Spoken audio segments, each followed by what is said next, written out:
me start with giving you a sense of Anchal. And even though I know that you have read about Anchal and sort of what is it that he has done, but primarily our engagement with Anchal happened earlier this year when we had invited him to be a part of our conference CultureCon.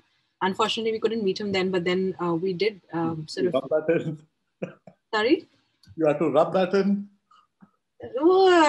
We met now, so it's a. But then you know, when Amrita and us started talking about this project, we were like, we absolutely have to bring Anchal back on board, primarily because of his positionality, right? He's been in the business space for a very long time, but he's also the co-chair of the Creative and Cultural Businesses program at IMA. And I remember having a couple of conversations about this last year and this year with his colleagues, and it seems to be a very interesting program that they put together, but more importantly, the kind of conversations that we've had with Anchal, particularly around the notion of business around areas of craft, because they have quite a few, participants in the program coming from the craft space, and some of which is from the luxury space. It seemed like a good orientation to think through when we talk about the larger creative sector, the cultural sector, which is not just performing visual and literary arts, but there's a lot more when you speak of the engagement between these genres. So that's one positionality, but because Anchal also works with entrepreneurs, the idea was to sort of bring that into the play, into these sessions. So this particular session, as you know, series of sessions focuses on the notion of value, not on the notion of a business plan, but what value are we offering and the intangibility of it to begin with. But also look at it durationally, like what value are we, because it's not like our needs don't remain static throughout our lifetimes, they change and evolve. So also looking at it from the perspective of time and sort of timeline. So what are short-term needs and what are long-term needs, and how we, what value are we providing across those needs to our customers, patrons, brands. But also how do you look at the overall experience? First of all, who's the customer? And then how do you look at the overall experience, not just from a value perspective, but what is for the one we were after sales service, what is the engagement that occurs, and how does that engagement shape and evolve over time? So this is broadly what we're going to cover over 3 sessions, and just wanted to hand it over to Anchal to take it from here. Thank you, Rashmi. As Rashmi pointed out, I'm here to essentially talk about creating value. So it's about whatever you do, how do you create value in whatever you do? And so irrespective of what your particular businesses are, initiatives are, what we're going to cover today and over the next 3 days is how do you create and deliver value to your targeted consumers? But not only to the consumers, to yourself, to all the stakeholders in the entire value chain. Now, when it comes to CMDA, there are 2 clear parts to it. Cultural management for digital age, in the digital age, right? I'm not an expert at digital age part of it. But what we are going to cover over the next 3 days is the value. How do you build value in a business? And that's today.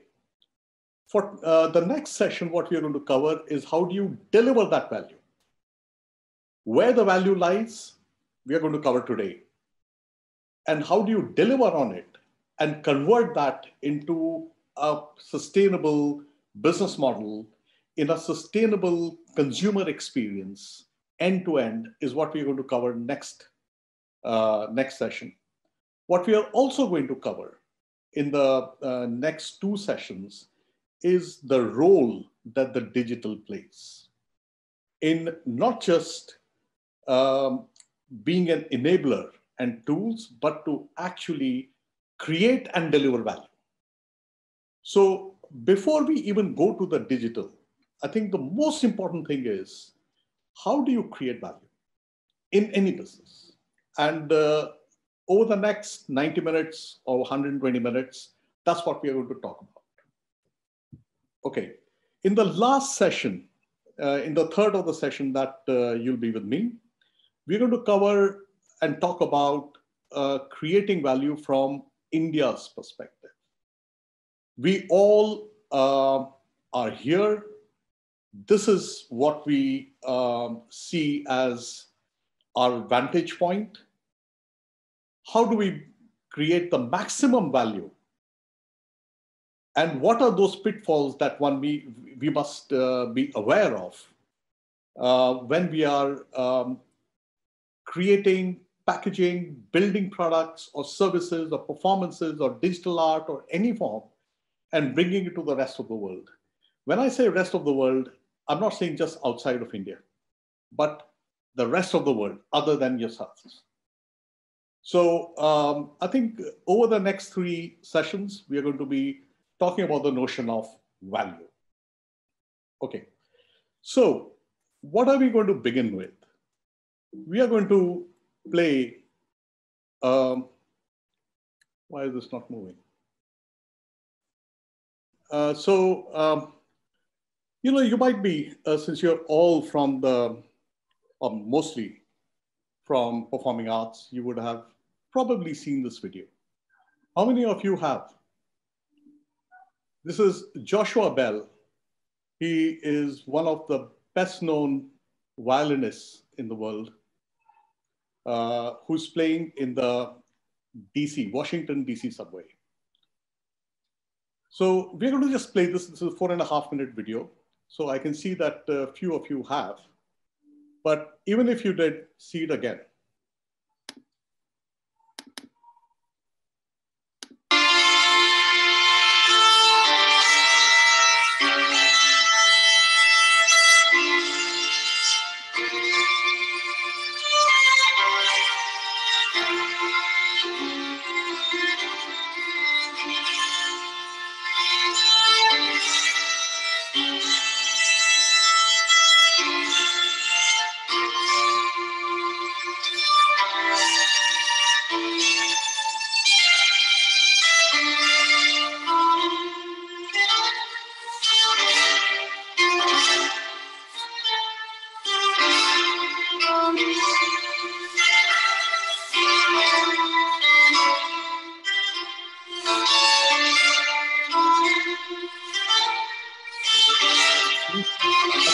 Chateau, which is one of the most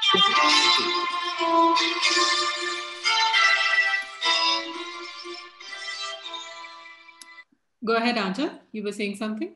I think he's playing Bach's Chaconne, which is one of the most difficult pieces. Please just keep playing. Sure.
Uh,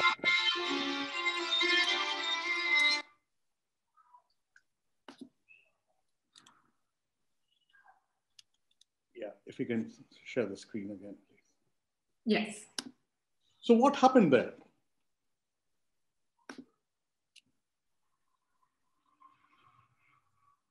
Could anyone, any thoughts? What just happened there? I think the placement of the performer was wrong. It was free, There so was nobody, an entry and cared. exit, so people were busy. Wait, one at a time. One at a time, please. So, Rashmi, maybe you can start the whiteboard. I think we'll just have to stop this, but if you can raise your hands and speak, that might be better. So there was, I know, Arnav, you started speaking and there was someone else who I couldn't hear. Then I see Kritika and Nikita's hands raised. Arnav, would you like to go first? Yeah. Hi, Anchal. I think the placement, the positioning of the artist was incorrect. He was at an entry point, so there was a lot of rush. People don't have time for buskers to stand and listen to. So maybe if strategically, if the person was placed somewhere else, if the musician performed on the platform or somewhere where there was a large gathering, it would have worked. So I think strategic placement was incorrect. So it was a flawed experiment. The placement was wrong. If it was placed anywhere else, it would be, it could have performed much better. He would have collected more than 32. That's what you mean? Well, the reaction would have been a lot more. The appreciation would have been a lot more. Okay, so nobody got a chance to stop really because he was right there at the entrance. Yeah. Is that it? Okay, anyone else? Washington DC is a great city and not a village type. So everyone might be busy in their own deeds and works because everyone in the city life is busy and working. So as a community of Washington and cities, so we can't say that everyone will stop for a small violin player, even though he's playing good and he's playing fantastic and doing his job well. But people don't have time. If that would have been in a village, so maybe at a station or something, maybe then people would have stopped. Okay, so Torita, have I said your name correct? Yes, sir. Okay. She says that, well, it was just rush hour and it was a large city, no one cares. Nobody has time for this. Even if it's playing well, so what? Anyone else seconding it? We have 11 participants raising hands. I have Kritika next. Yeah, I think the context changed completely, which is why there wasn't any appreciation for his violin. Had he played, I mean, of course, he plays in orchestras, which command great appreciation. But because the context changed and he was in a busy DC subway, I think the value of what he was playing was lost. And that's what happened. So the context changed and therefore the value was lost. So Kritika has a very interesting point. Sorry, Kritika, may have lost you there because of the network, or was it me? But from what I gathered, you said that there was no appreciation because the context was different. Yeah. And hence the value was lost. If he was playing, there was no appreciation because of a metro station. If the context was in a concert hall, it would be different. Is that what you mean, Kritika? That's what I mean, yes. So what she means is that value has a context. And the context is just the whole experience around it. Is that what you mean? Yes, that's exactly what I mean. Okay. Who else? Anyone agreeing with Kritika? I agree with Kritika. I also agree with what's the discussion in the chat room about we value something when we are told it's valuable. So apart from just the entire experience of the place, the time, it's also our own mindset of thinking if something is hosted in a concert hall, it's much different than pedestrian musicians who play And I also feel like if the same thing was done in a Delhi metro, it might still have gotten more people, because it is a privileged performance when it's a violin player. But because DC is also used to this kind of art, it's also placement of art along with context. Okay, so I'm hearing two things. Number one, we value what we are told is valuable. So here, there are two very, very important contexts to the value, the notion of value that we are discussing. Already, the context of the where it is placed, the experience around it, and the other context is we are told something is valuable, so it is valuable. Is that correct? Have I heard that right? The statement is true. It's not necessarily correct. Yeah, I mean, have I heard you right? Yes. Okay. And you say the statement is true, it may not be correct. Let's hold on to that thought. I'll come back to you later. Okay, what else are we hearing? Yeah. So along with the context, I feel it's also the fact that when you're in a auditorium or when you're in a metro, you're more like experiencing it in that space and just and you have to make that choice of waiting for it or experiencing it or not. Here you are actually kind of diverted into. Let's change the participant. Here, instead of Joshua, if it was someone like a Brad Pitt just standing there and making, just dancing or something or doing something. Would make a huge difference though, yeah. Because there is a familiarity aspect to it. So there's another context, familiarity. Yeah. Suddenly this aspect about rush hour, suddenly this aspect about village versus DC, those arguments would vanish because suddenly people will throng around it. They'll stop. They'll put their life to hold saying, oh my God, we don't get to see Brad Pitt every day in person. Correct. Yeah, I think it's the branding as well. Like the fact that maybe people must have recognized, if at all, like the locals must have recognized him by the name and not by the face. Then that adding those elements there, and maybe the street performance also could be of value. And then how the ticketing bit, lights, all those things, like even not necessarily that the venue would be an auditorium, but like just elements of performance enhancement, I guess. Okay, so we are hearing another aspect, which is branding. So all of the factors such as is that in a metro station or auditorium, all of the factors such as is that in a metro station or an auditorium, or is that by some famous personality or a brand or a normal person, and is that in a village or a busy city where people don't have time, and if people are used to such kind of music, they won't be listening. So all of these factors are taken XYZ everything into account.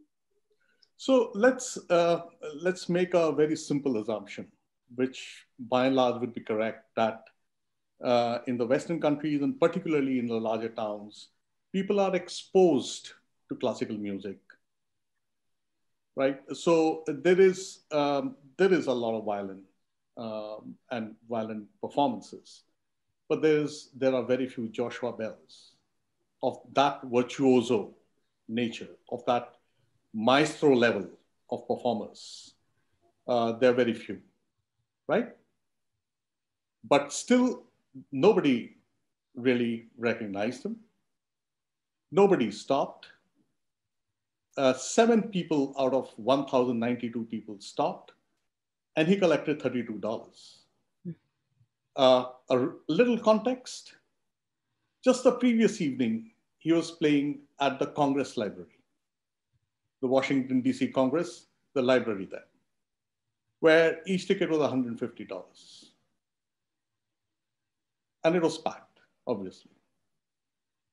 So suddenly there is a different context and nobody cares.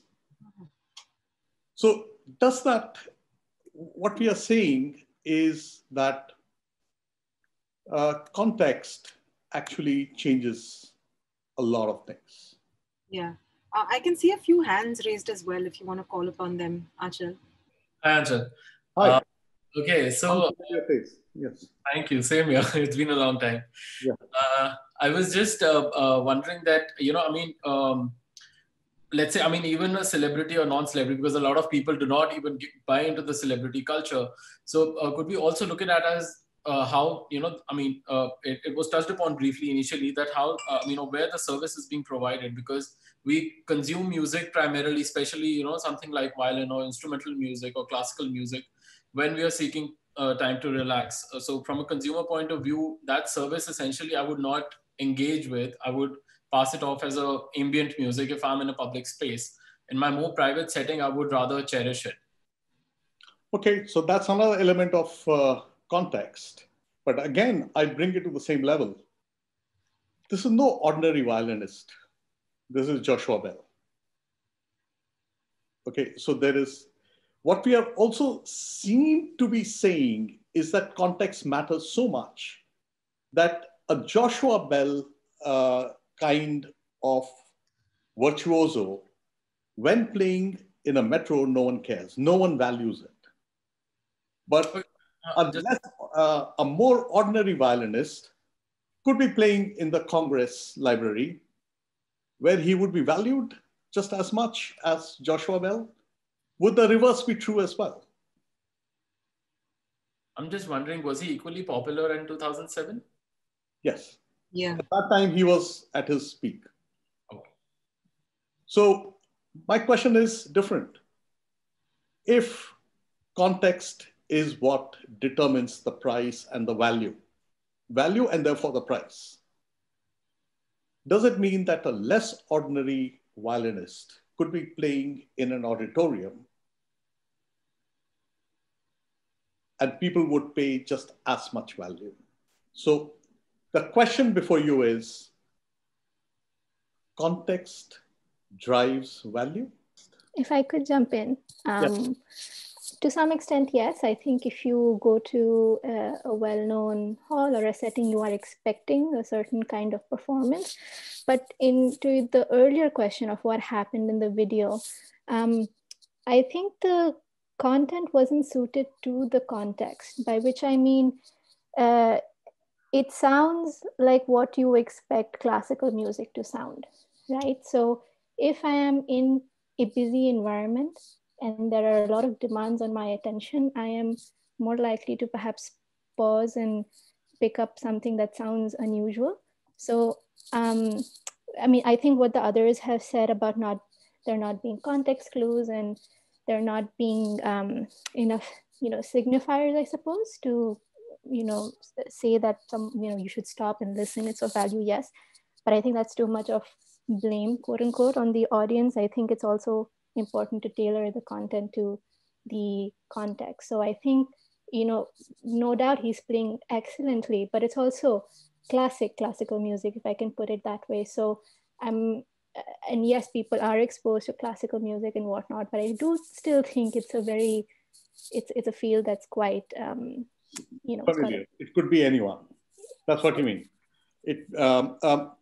So the same video, guys, in fact, just a different edit, almost the same end. You can remember this frame. Just play out the rest.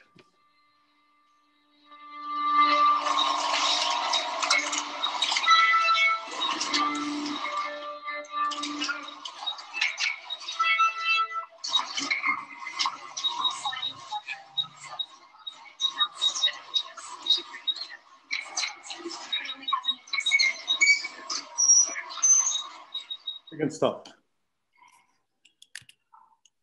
What happened there? Someone came and said that I saw you at the Library of Congress. So one person recognized Joshua Bell. If I may. Yes.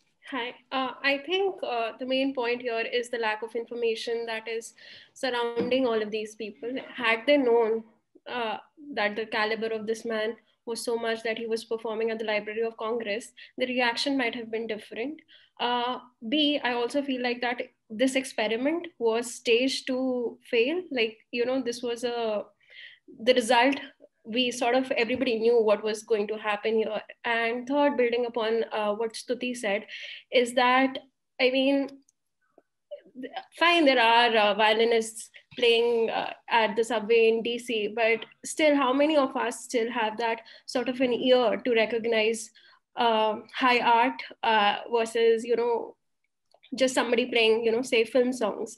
And even for that matter, I feel like even if you place a Bollywood or a Hollywood actor or an actress, there are chances that if people don't know who they are, they will still walk past them. So I don't think and if it were and if somebody were to point that this person is an actress or an actor, and even if people didn't know, they'll still stop for a selfie or still stop to look at them. So I think it's the information bit that is important to keep in mind here.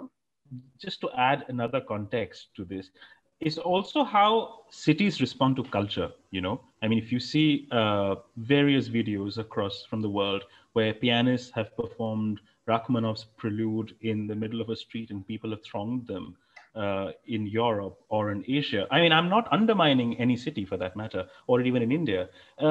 I feel the space and time and the city and how it responds to culture makes a lot of difference in the way they consume, be it in the main high street or road or a concert venue. So that's something to also think about. Absolutely right. I think there are some very, very interesting points being brought about here. One thing, Surbhi, if I recall, mentioned that, well, how many people can actually tell the difference between a Joshua Bell playing and anyone else playing? That's really the crux of it. This will not be a surprise to anyone. The AO framework, the aesthetic ontological framework, this was developed in early 2000s, still holds good. Basically, the notion of aesthetics, of who is to decide whether Joshua Bell is the best? Are we just being told that Joshua Bell is the best, and therefore everyone else is decided that he's the best? Or is it because Parker has given a rating of 96 to a wine, that wine has suddenly become better than anything else? Well, the truth of the matter is that there are, when we come to aesthetics, it's really that ability to discern the good from the better, from just excellence. It's wrong to say that nobody has that ability to tell that there is a difference between a less ordinary violinist and a Joshua Bell. Because there is someone, very, very few amongst us, the connoisseurs, who are able to discern that. But that's where the problem of aesthetics lie. That's the problem of creative and cultural goods. It's not about critics. It's about a select few, very few amongst us, who have that ear, that eye, that taste, that ability to tell the good from the extraordinary.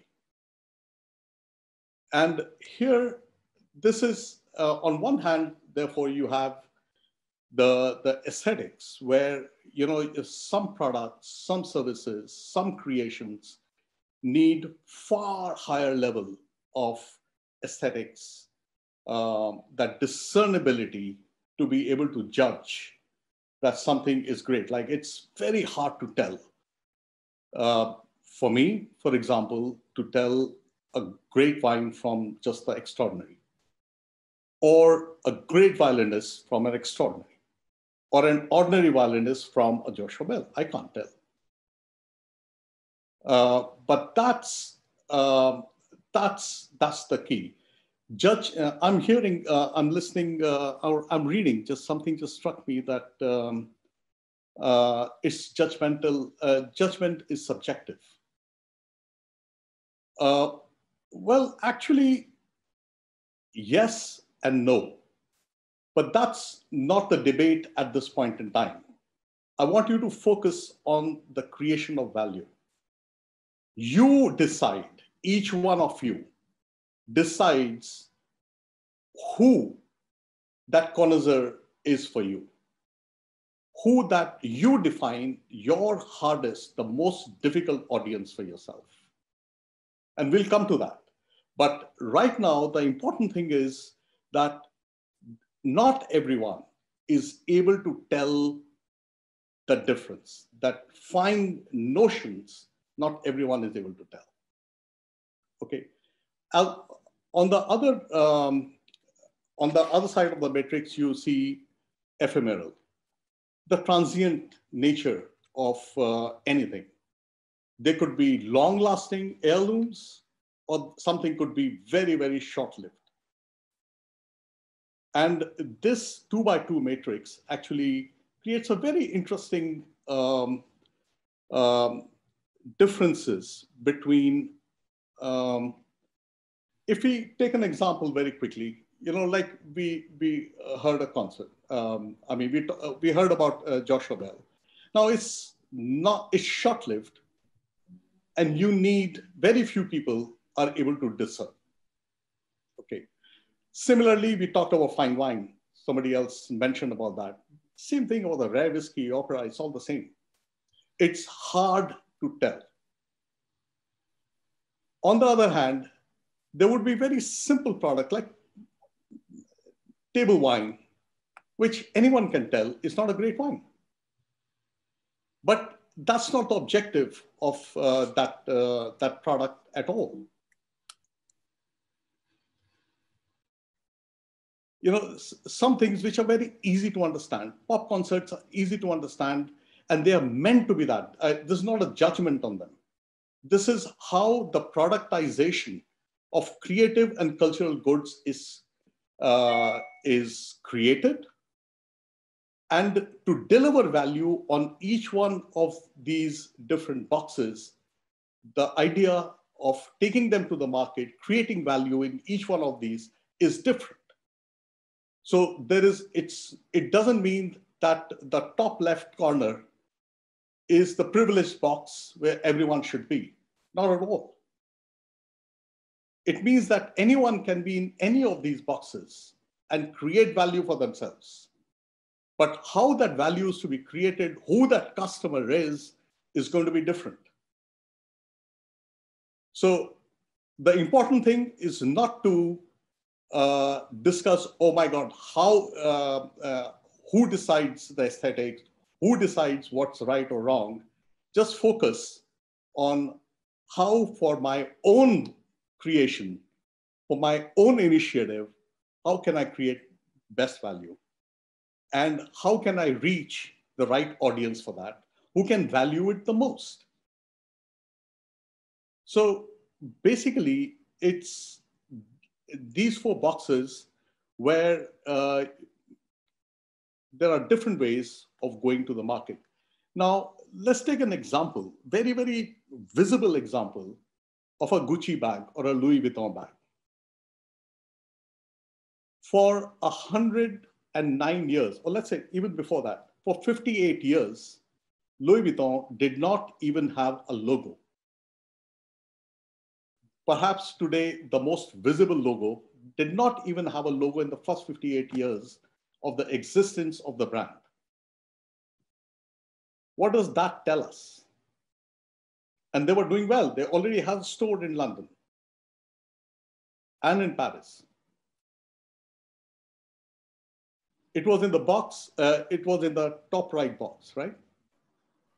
Audience development that they already were working with, like a clientele. So they had a very narrow kind of a market.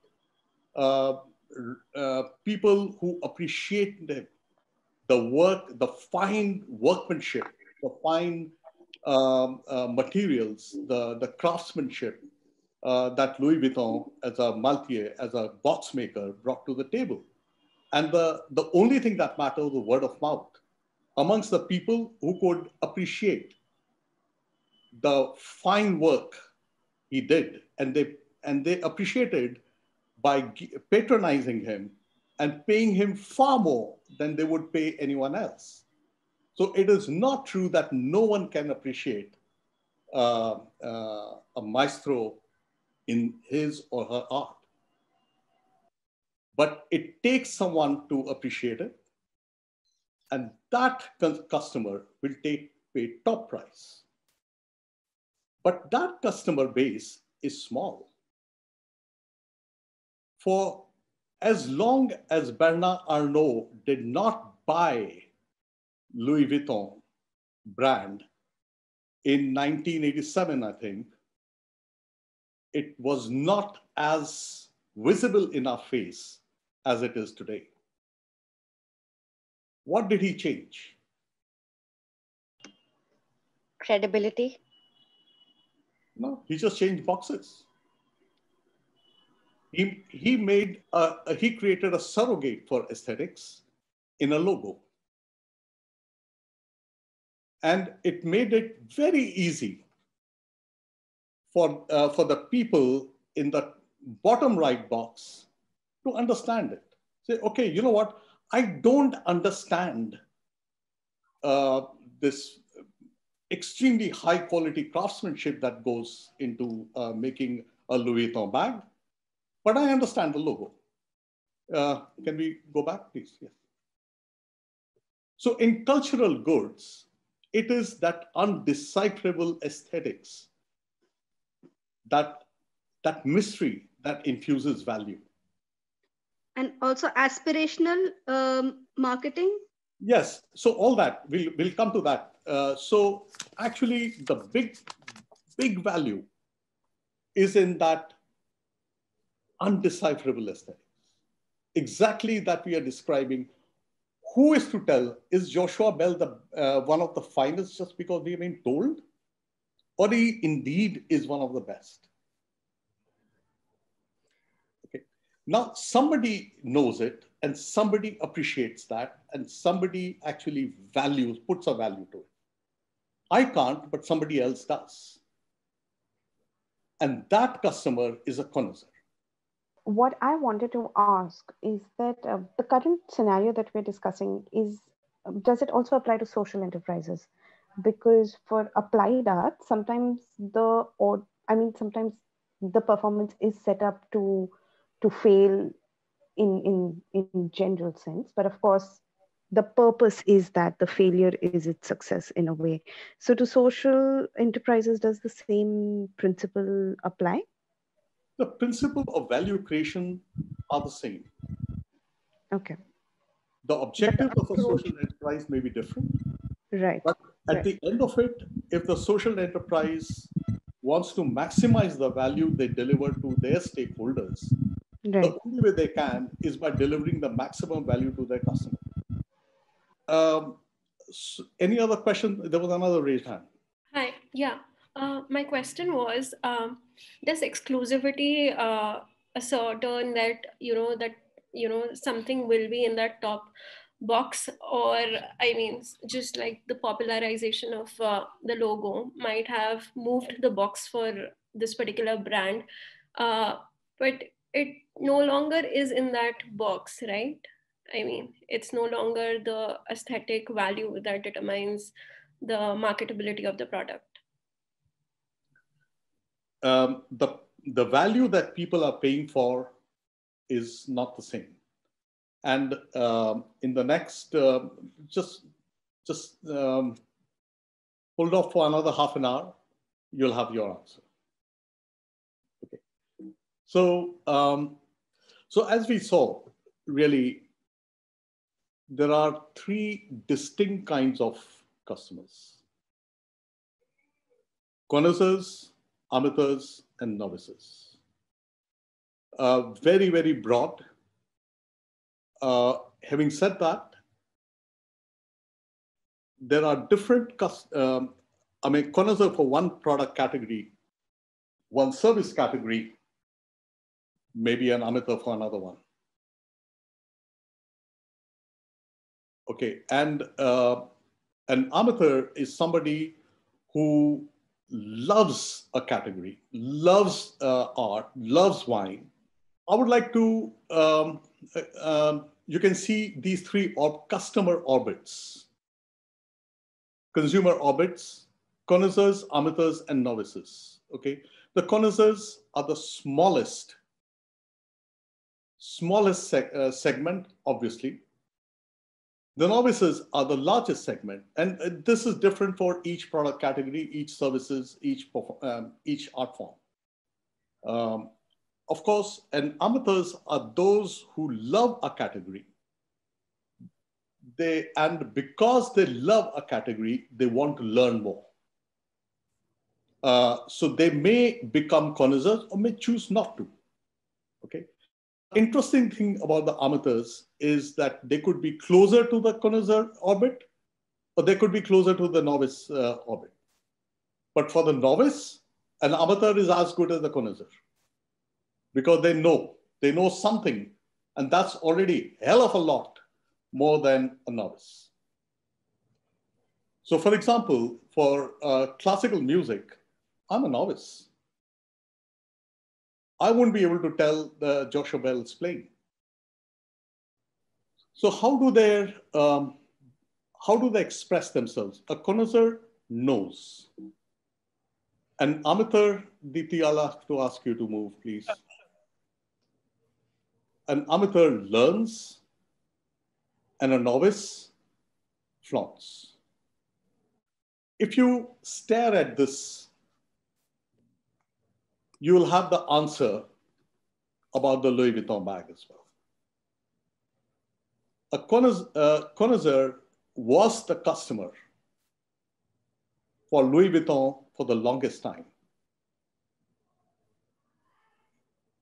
Today, it's mostly the novices who are paying for, and mind you, a Louis Vuitton bag is as well crafted, paying attention to all the quality parameters that you can imagine. It's a world-class bag. It's probably one of the finest constructed bag anyway. But the customer today is not paying a value for that.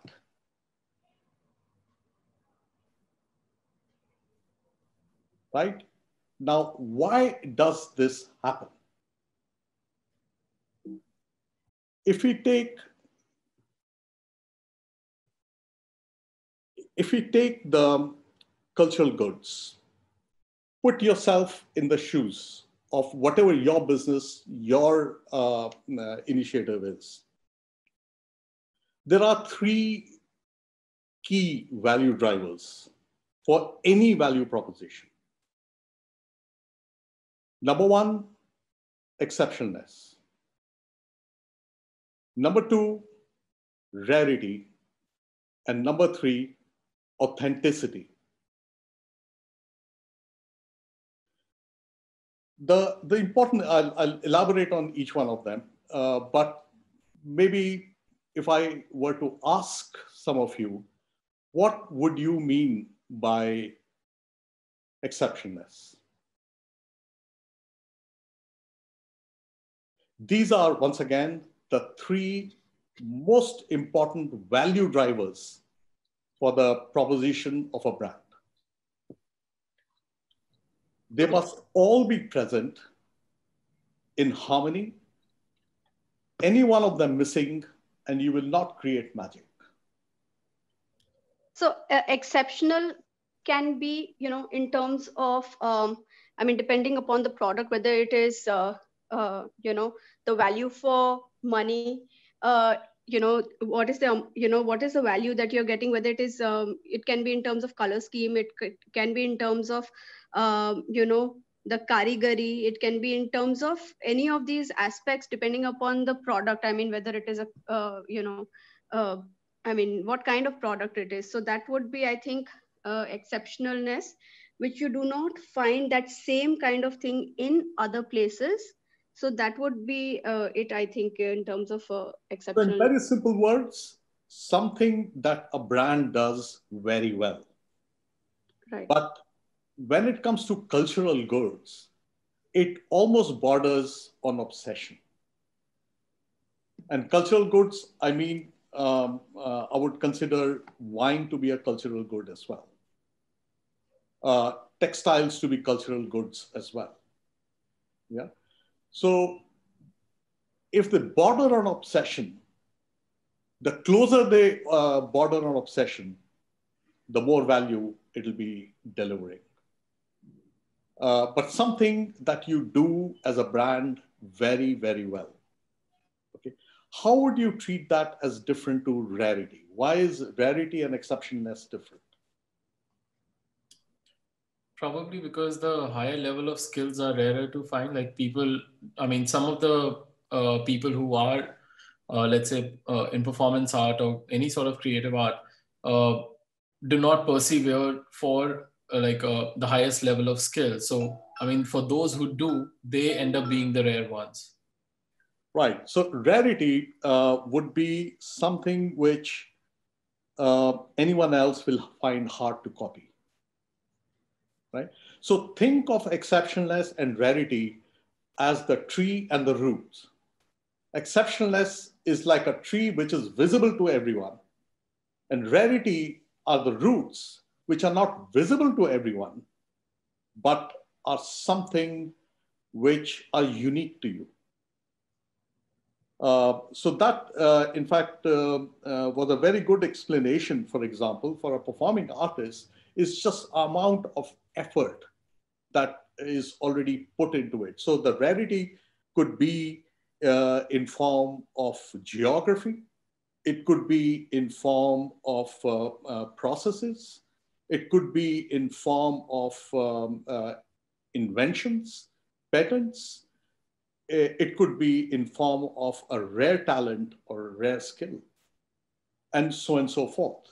So for example, for just the most exceptional Bourgogne or Bordeaux wine, it could be that little tract of 30 hectares where just the finest grape would grow, where the next tract of another 20 hectares will not produce the same thing. Now that is a rarity which is unique to, for example, a wine estate, which nobody else can claim. But having the rarity just does not mean that it will be delivering exceptionalness naturally. Right? You still have to work upon that grape to produce an exceptional piece of wine. So authenticity is, I'll give you an example of rarity and exception, the difference between, and then we'll come to authenticity. Let's take Chateau Margaux. Have you heard of Chateau Margaux, a vineyard, a wine from Bordeaux? Yeah, it's considered to be one of the finest wines in the world. Now, the rarity that it would possess is the geography. Just that position of the chateau, just on the banks of River Gironde, just before it meets the ocean, the Atlantic Ocean. Now, what it does is it brings all the river deposits on its bank, on the left bank particularly, special sizes, the bigger pieces of the gravel. It deposits lime, it deposits mica, and it's just very, very rich in all those minerals and the right conditions that are needed to grow the finest grapes. Now, only 4 or 5 estates almost next to each other boast of that kind of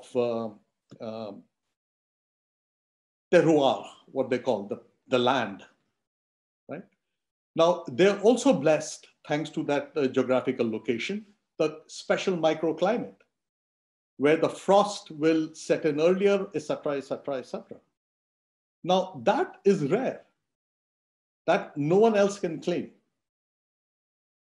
But despite all that rarity, despite all those advantages, for many years, Chateau Margaux, the quality had plummeted and therefore the price had plummeted. And it took a new management to restore it to its previous glory by choosing the right kind of grape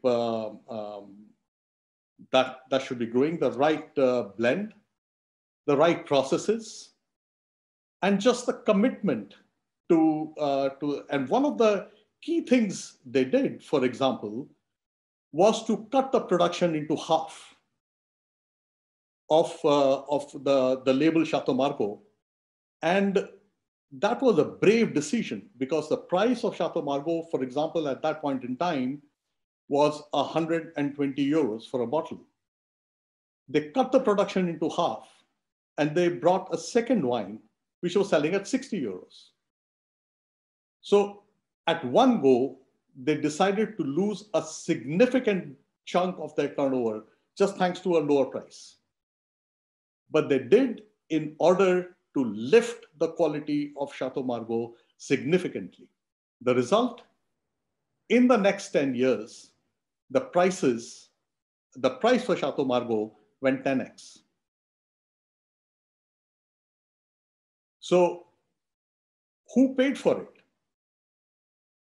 At the end of it, who paid for it were the people who really appreciated it.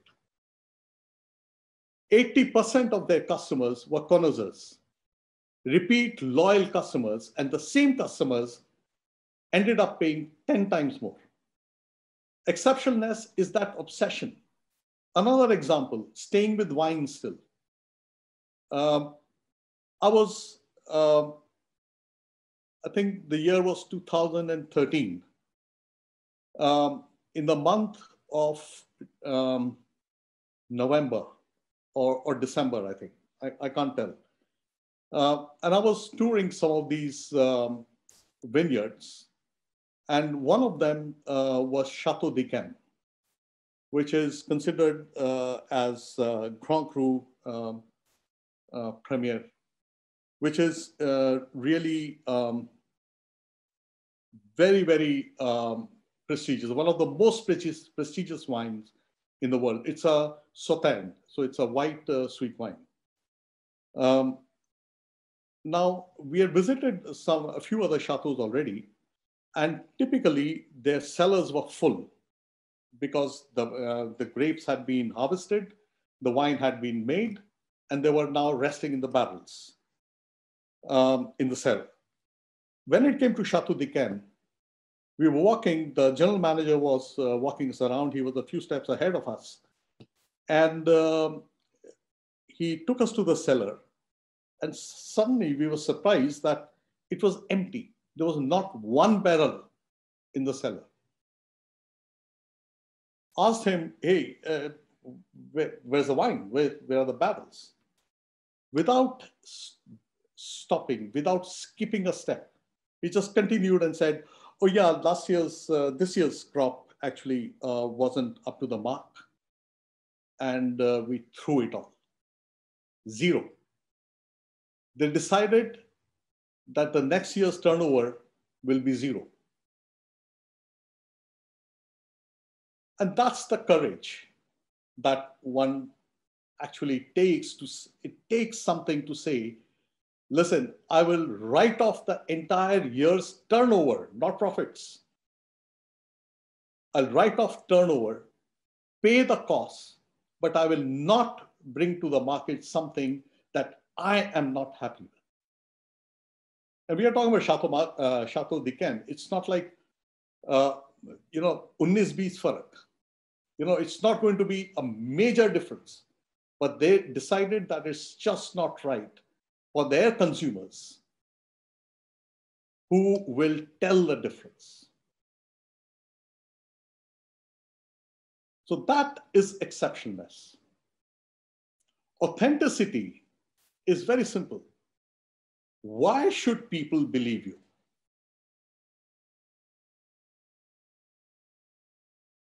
So why should people believe you? Why should anyone believe that Joshua Bell is one of the finest violinists in the world? Who has the right? Or what gives the right to the brand to claim, I'm the best? Is it even right for the brand to claim, I'm the best, or I'm one of the best? What gives that authenticity? This is a question. Okay, let me give you another situation, staying with the example of wine that we've been talking about. So what gave authenticity to Chateau Margaux?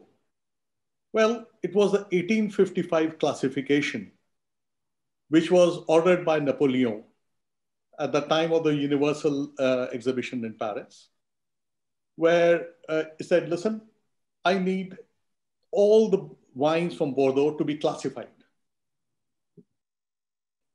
And I want the best wines to be displayed first at the Universal Exhibition.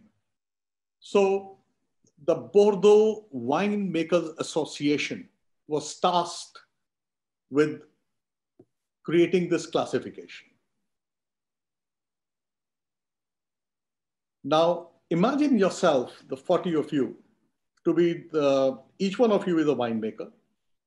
Each one of you is a good winemaker to be part of the association. And now your collective task is to classify amongst yourself 1 to 40. How will you do it? What criteria will you come up with? Yes. I mean, the systems in place are, as I mentioned at the beginning, these are completely subjective. Whether you establish 40 objective criteria that say we're going to look at taste, flavor, texture, terroir. At the end of the day, it's also going Napoleon ke vidhayak ke chacha ji ke bhai hain ki wine dal do. I mean, that authenticity is open to corruption as well. So I mean, the systems in place really just depend on like the affiliations. Joshua Bell is Joshua Bell because an affiliate says he has performed here, he has studied here. And that's the authenticity we rely on. We are currently in a program that's funded by Goethe. Because Goethe Mumbai is funding the program, we believe there's a level of authenticity to the cultural management. If Goethe wasn't there, we might question, is this an authentic program? If my company said I'm doing cultural management, the first question you'd ask is what affiliated with? Okay, so Vikas, are you suggesting that it was, just I'm not able to understand what you, if you were one of the 40, what criteria would you have set up? But remember, if I was a wine expert. One second. The first thing you need to do as a collective is to determine the criteria. Mm-hmm. What do you think the Bordeaux Winemaker Association turned up as a criteria? The first thing they said is it has to be French or wherever their region is. No, it is Bordeaux. So it is not just French, it is from Bordeaux. So specifically Bordeaux, but today Champagne is Champagne. Even though if Champagne is not from the region of Champagne, it's not Champagne, but we call many things Champagne. That is right. So let's just stay. Vivek, just follow the logic, please. You are Bordeaux Winemaker Association who's tasked to classify the vineyards in a certain way. Okay. So that first criteria remains. The first criteria is it must be from Bordeaux. Yes, that's right. Now within Bordeaux, what is the criteria, objective criteria you're going to use? What you seem to suggest is this all subjective. Of course it's subjective because there are certain objective parameters you can put in, but it relies on humans to decide the value of that criteria. If I say taste, flavor, firmness, temperature, ingredients, freshness, I mean, all of these still, or number of components. If I put a quantifiable value and I say the person with the most ingredients will be the best wine, then everybody will put the most ingredients. if that's a quantifiable thing. But it relies specifically So on... I'll make it easy for you, okay? It was none of these criteria. Okay, great. So that means it is subjective. No, actually, so then how is it objective? It was a very objective criteria. So why don't we let someone else come in as well? I think next was Surbhi. Yes. Yeah, hi. I think if I were to judge something and put up a criteria for something, I would, and I was also a winemaker, then I would put the criteria of what I do as the criteria of the whole system. So I think we ascertain our own authenticity. So then someone else will not agree to that. So the first point was that it had to be a criteria that nobody could argue with, right? So the criteria that they finally settled on was a very simple objective criteria, the price. The price that the consumer was willing to pay at that point in time. Can we go back, please? Yeah. The price that the consumers were willing to pay for different vineyard at that point in time. Madhu is saying not taste. Well, actually, the price factored that in. Because remember, we are talking about 1855. There was no Parker. There was nobody else. There were no critics. There was only the consumers. And the consumers determined that, hey, you know what? Chateau Margaux, Aubryon are better than the others. I'm willing to pay more for these wines. So the point is, at that point in time, the only true, authentic judge is that customer who has that ability to tell the taste and put a value to a taste. And it's not one customer. It's a number of customers who have determined that 5 chateaus actually are clustered together because they are the finest. And we are willing to pay the most price for them. So at the end of it, the true authenticity is the customer. And the most difficult customer being the one who is the hardest to please.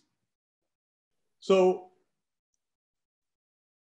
the value, therefore, actually resides in one of these drivers, and that is exceptionalness. Let's go on. And there are 3 value drivers for exceptionalness: cognitive, experiential, and symbolic. What do I mean by this? That exceptionalness is perceived by different people in different ways. One is cognitive, which is related to the mind, how the mind experiences a value. How do I experience that value? And what does it mean to me? Which is symbolic. So symbolically, what value does it deliver to me? Experientially, what value does something deliver to me? And cognitively, what does it deliver to me? Is it clear? Yeah, how does it appeal to my mind? How does it appeal to my senses? And how does it appeal to myself? My sense of being, right? If we go on, yes. Cognitive has 2 further dimensions. Actually, all of them have 2 different further dimensions. to be thought about. Cognitive would have functional. Functional, something very, very, there are product features, performances to be delivered for every brand, whether it is a violinist who has, for example, to be correct technically. So technically, you can't be making a mistake. For a wine, it has to deliver on a certain taste factor. It is a red wine. There is a certain expectation from the customer, which is very, very functional, related to the performance. It must meet up to the quality standards.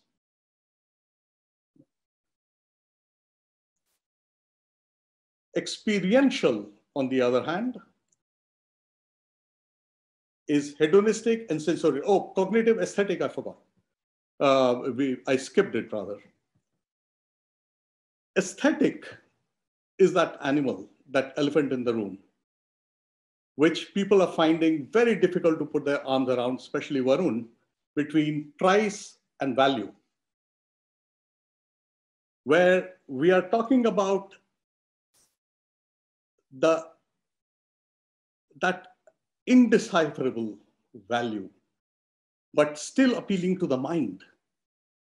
Aesthetic is not about just a look and feel, but here people begin to wonder, oh, how are they able, how is Chateau Margaux able to deliver on this incredible balance in such a complex process?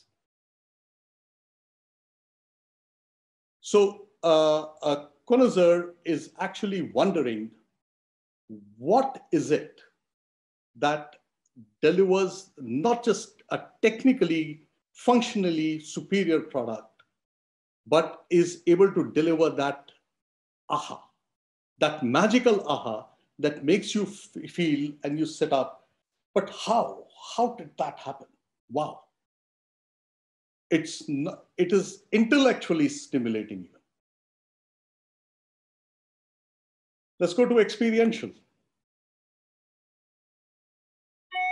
Experiential, that the dimensions would be sensorial and hedonistic. I would like to you to understand the difference in sensorial being something which is actually intimately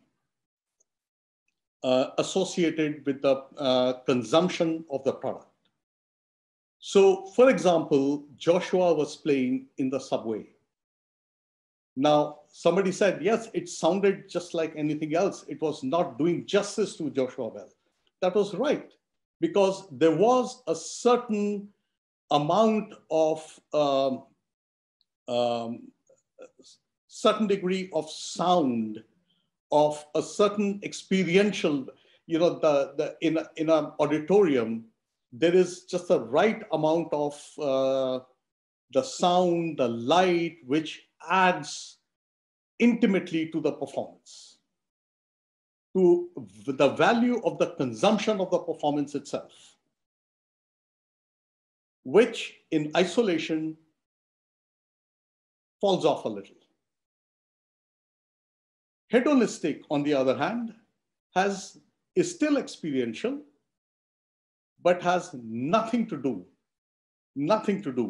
with the consumption of the product itself. So, for example, you're eating in a restaurant.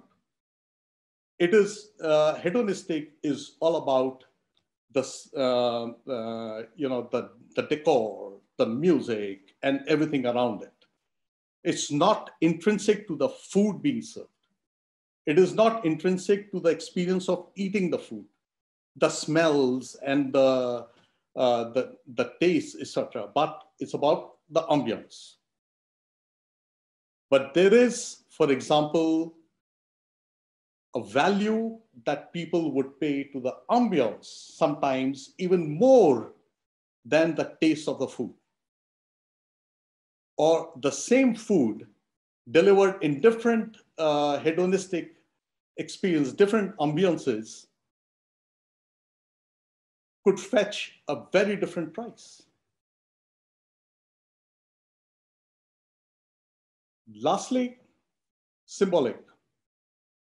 Symbolic, the two dimensions are projection and self. Self is something when you are consuming a product or engaging with a brand, what do you sense or what do you feel about yourself? What does it make you feel about yourself? How good it makes you feel about what you are. Projection is how something makes you feel among others. How the others perceive you is a projection. Now, the remarkable thing is that there are different people. If you think back about the connoisseurs, amateurs, and novices, different combinations of these 6 drivers appeal differently to the 3 consumer sets. Any questions so far? Yeah, hi. Out of these 6 like exceptionalness value drivers that you mentioned, I feel specifically to do with the arts per se, which is the promise. So I feel somewhere, like, where would you place that? Like, you could go into the best of the halls, you could have all of these, but if you have not delivered the promise, so I feel that somewhere, like, where would you put that? Like, you're saying that people are driven cognitively, experientially, symbolically. So and these are all like very, this is kind of a mix of qualitative and quantitative parameters. Whereas promise is something that we constantly, we deal with in the world of arts, that if you have promised to say a particular, like if the audiences have bought the tickets to my Bach performance, and that's the promise that I'm giving them, that I'll perform that Bach piece, but I don't do it. Or if I'm not, like, I'm not true to my promise. So that promise, I feel, is a very important factor in the world. Yeah, well, if you don't live up to your promise, actually where you're failing is the cognitive functional. Period.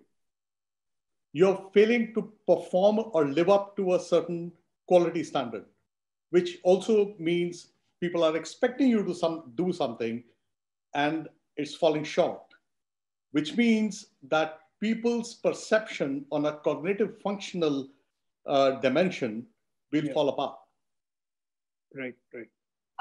Can we say that all 3, cognitive, experiential, and symbolic, are related? Because if we see that whatever experiences a person or an audience has, so that ways he'll be analyzing and judging the things which are there to be judged.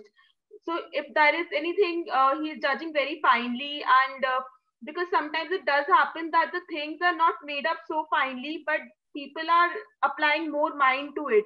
People are over analyzing just because they have some experiences which are not valued, or something which they are not valued for. So they'll be judging it more finely, that thing. So isn't experiential and cognitive also related? They're all 3 related. In fact, any customer would perceive a brand, a performance on a combination of these 6 drivers, and we'll just come to them. So whatever we've discussed so far actually gets captured in this one slide. I would like you to just pay attention to this for a few seconds. And I would like then one of you to explain it to me, or to the others rather. At the center of the circles is ERA, E-R-A, which is exceptionalness, rarity, authenticity, which is basically your value proposition. Go for it. So I think what I understood from this is that depending on, if you look at the arrow and the color coded parts of it, so what I am understanding is that if you want to target a connoisseur, you have to basically, the value drivers that you have to pay attention to would be the cognitive aesthetic and the symbolic self. And same goes on for if you were to target an amateur. If your audience was an amateur audience, then you would focus more on a sensorial experience and a symbolic projection of a value driver. And so goes on for the novice. So if it's a novice audience member, then it would be, you would focus on symbolic projection and a hedonistic experiential value driver. Am I correct? Thank you very much. That's absolutely right. May I also invite you to elaborate on that? Why is that so? I'm just, so I was Let's not. We've been discussing it. This is just sort of putting it together. Yeah, so the connoisseur, it makes sense for to focus on those two, because I mean, actually I think I'm more suited to explain the amateur. If I could have a stab at that instead. I mean, I don't think I'm very suited to explaining connoisseur. So for example, for the amateur, I think when an amateur customer is coming in to experience your product or your value proposition, to keep them engaged, the most important thing to me would be a sensorial experience, right? So how it makes, what are they feeling, what am I invoking in them experientially. And the other thing would be that, what am I projecting as a symbolic, and so that amateur might then carry it out to other people and help engage more audience members. That is what I understood from at least the amateur circle of it. You're absolutely right. Let me. Can I try the connoisseur circle? Please. If I may. Please. So you said the elephant in the room is the aesthetic, and that is one of the parts of the connoisseur's need for consumption, along with self, how good it makes them feel about themselves and how it appeals to them. So putting those two things together, if you create something that feeds into those two aspects, then possibly you've hit the connoisseur's market, or you've hit the connoisseur as a consumer. That is very right. A connoisseur is a very difficult person. Because it must appeal to the mind, it takes a lot of investment on a connoisseur's part to be convinced, which means, first of all, to lend you the mind space. Why must I look at something new? Only if it is, which means it takes a lot of investment of time and mind for a connoisseur to a new brand to be convinced by. Which means the first thing is to get their attention. But once you do and win them over with that cognitive aesthetic, which is that mystery, that elephant in the room, that only the connoisseur can actually appreciate, then you've got something going. Can I say about novice? The problem is that a connoisseur is also a discreet customer. He's not going to go out and put on Facebook or Instagram, hey, I was at a Joshua Bell performance. An amateur like me or a novice like me would. But in the journey, let's call this a multi-stage rocket. This doesn't look like a rocket, but this arrow. For any brand to go from one orbit to another, each one bringing more value. And this is the kicker. The connoisseur is the smallest market segment, but will pay the least amount. because they know the true value. An amateur will pay more. The novice will pay the most because they know the least. But a novice will not pay unless he or she is convinced or makes believe that there is a connoisseur who is a patron. So there is a rite of passage, which is why one-way arrow.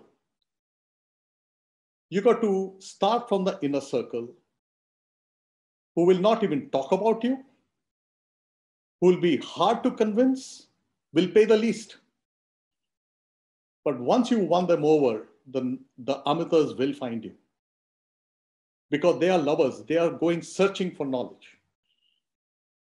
And they will spread it further. Now, it is your choice, a brand's choice, to move from one orbit to another, or you may decide, I don't know, I'm happy with my connoisseurs, or I'm happy with the connoisseurs and amateurs.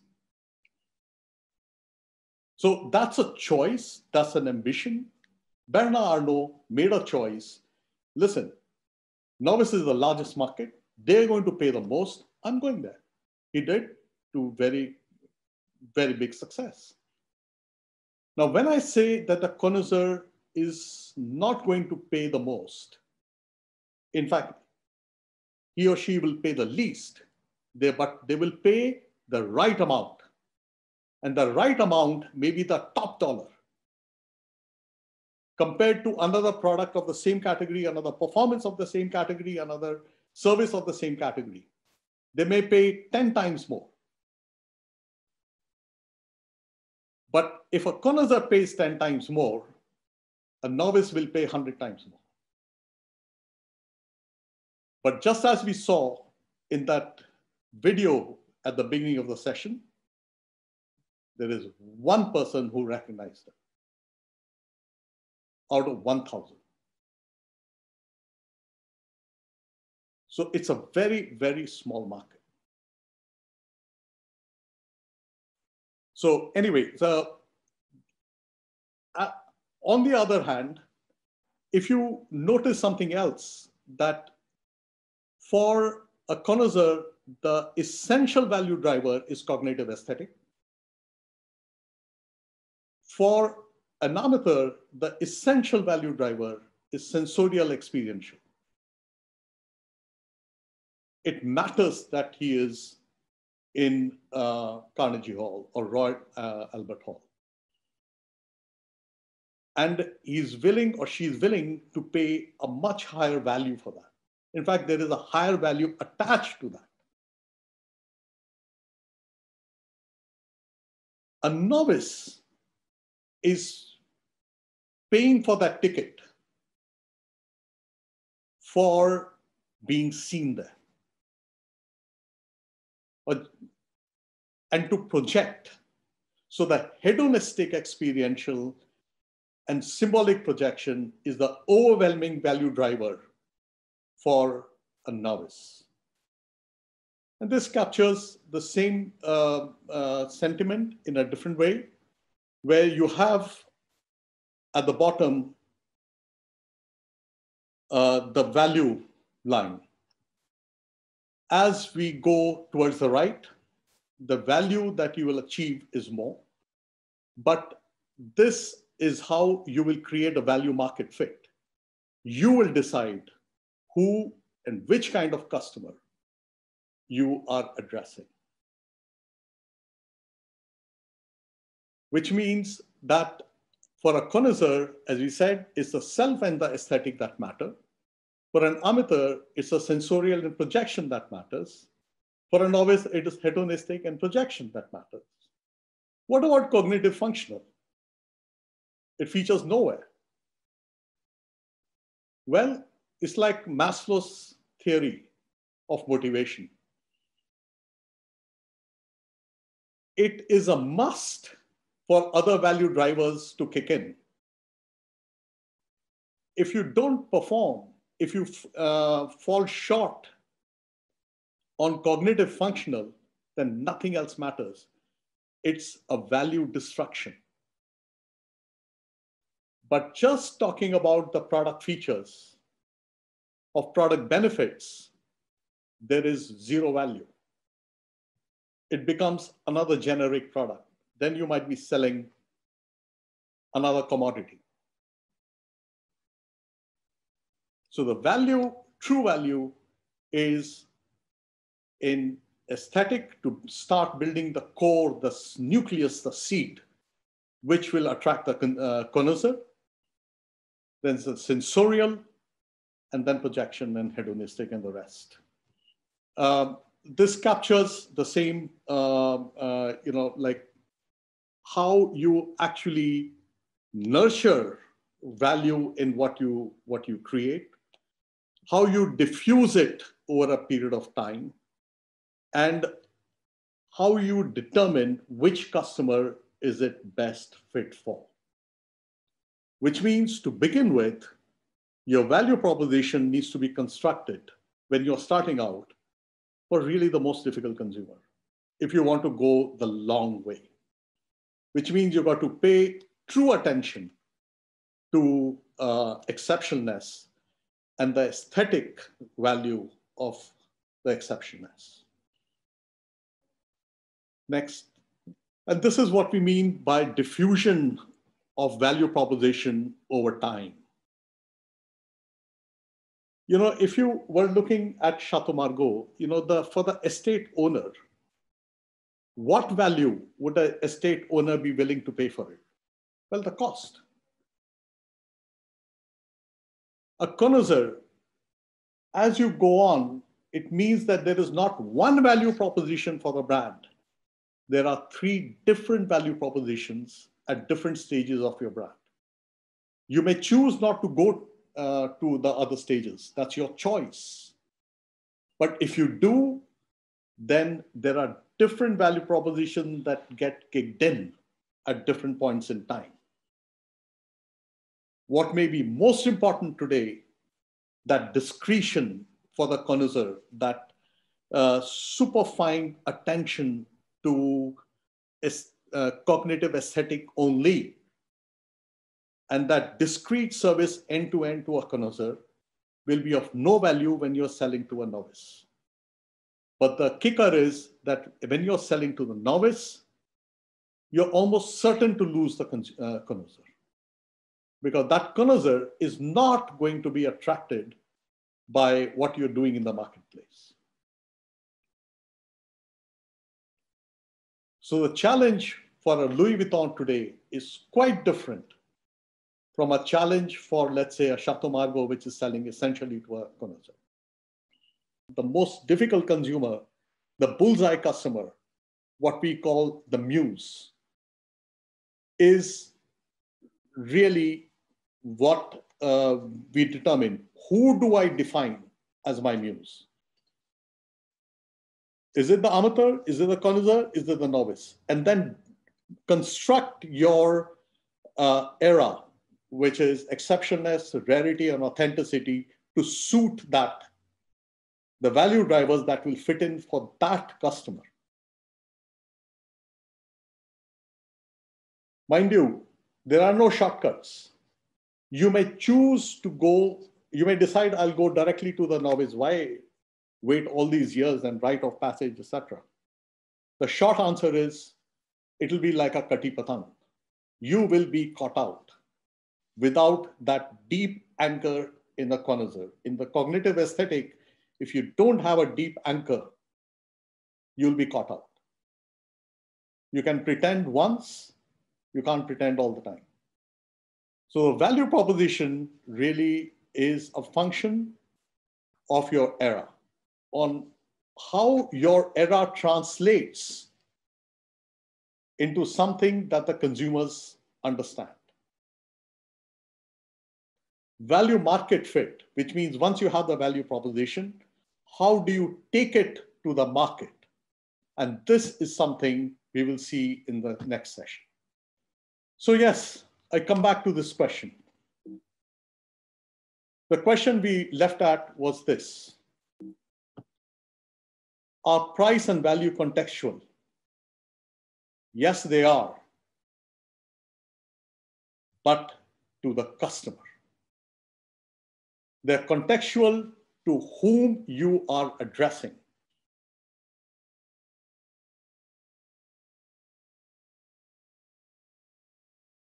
Is the Joshua Bell video now making more sense? Yeah, that's making sense because the people who had stopped and said that I had saw you in the library of government. So that one was connoisseur because they have that knowledge of how he's playing and how skilled he is. So he was judging him finely. He had already known that person. So that was a connoisseur. The people who weren't stopping were novice because they didn't have any knowledge and they weren't finally judging him because although they were nice and falling in the first quadrant, the violent piece was falling in the first quadrant that was ephemeral and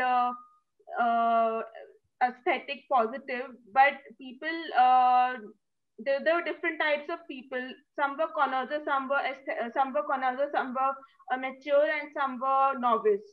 So according to the community, the city, most of the people were novice because they didn't want to, although some people were novice and they were stopping and they were paying for him because they didn't judge it nicely, although that was a good piece, but that person, the novice person, didn't know the actual piece, so he just paid. But the amateur and the connoisseur person was actually recognizing him. Okay. Thank you very much. I would not be that harsh on the people who didn't stop, because it may be also because of rush hour, because of the placement. All those things are very valid. I would not be very, very harsh. But your answer is in general very, very correct. I was just making a comment that given the the 6 factors that we've just learned, the value proposition was not clearly defined as to sensorial factors or functional factors. What exactly was to be done? I was just making a comment. That the only factor that was at play was cognitive aesthetic. Right? And that's very hard for somebody at a rush hour to suddenly pick, oh my God, this sounds really, really beautiful, something remarkable, something exceptional. Who is it? And that's a lot to expect at a rush hour at the entrance of a metro, and only one person could actually pick that out. It doesn't, so yes, it is contextual, but to the customer always. Anchal, it kind of, when we come back to the question, it makes a lot of sense to the Joshua Bell experiment, especially when you look at the orbit. But I had a different response. I mean, I may not be correct, but it's just to park it here. See, it'll not be correct to, classify novice, amateur, connoisseur, and his being at that moment in that time and space and his performance. But I think it's a lot to do with, beyond sensorial, it's also about how people appreciate, you can still be a novice and still stand and listen, to a performance. And I think that kind of goes beyond the classifications that one would like to, one would want to believe, to address the experiment. I don't know if I made sense, but that is absolutely right. It's first of all, novices, to classify a customer as a novice, it's simply from an aesthetic point of view. In the sense that I don't have any problem saying I'm a novice at most product categories. I don't know. Now, as a novice, I have a choice. As a person, I may choose that I'm interested in a category, so I will go deeper into it, maybe move on to becoming an amateur. perhaps, and that's the limit of my aspiration. Okay. It doesn't mean that as a novice, I will not stop at something which I'm finding very pleasant to my ear or eye. I will. But I still don't have that ability to tell that this is indeed an extremely exceptional quality of performance that I'm listening to. I don't have that ability. So I can't put a value to it. And therefore, I, as a novice, will be dependent on somebody else telling me, hey, this is very valuable. And if I believe that source, I will pay for it. Symbolic. If it helps me project myself vis-a-vis a certain audience that I have for myself. Okay. So therefore, in that sense, the source of authenticity for a novice is different. It could be very simply celebrity endorsements for a brand, because I understand that authenticity. So actually that paper was mind-blowing. So because I'm at this intersection of running this IT company and also funding our humanities stuff that we're doing, where we're doing a museum and a lot of alternate education stuff, I wasn't able to figure the transition of business model at all.